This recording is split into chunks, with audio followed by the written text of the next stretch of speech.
This one is the body conductor. So this module will allow us to experience the wild flow of electricity. Do you think the 75% of our body is water? Yes, and water is a good example of conductor. Okay, so this time, please don't worry. Our gadget is only a improvised para makapag-create lang ng isang small amount of current. Okay? So if you're ready, kids, at the count of 3. 1, 2, 3, say sumo! Okay, 1 more. 1, 2, 3, say sumo! Okay, may nalakang naman ba?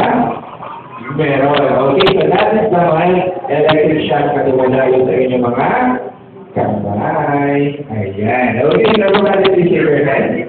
Ayan. Okay, sige kids, this time, bibigyan namin kayo ng time para makapaglaro. Sige po, you only have 2 minutes to explore all the gadgets suitable for interactive. Sige kids, you can play. Okay, punta kayo kay Kuya Angelo, kay Ate Camille.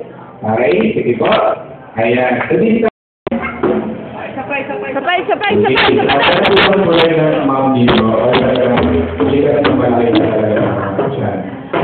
Okay, so wala naman po.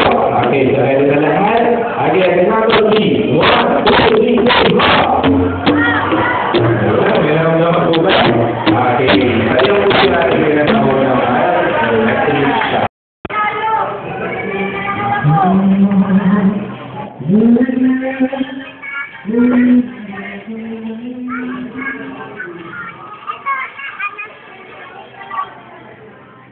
Okay, but number 2 is work to time the circle. Sige po, hawak-hawak tayo ng kamay. Eyo, bottom Ayan, part. sige po, hawak-hawak ang kamay. Okay,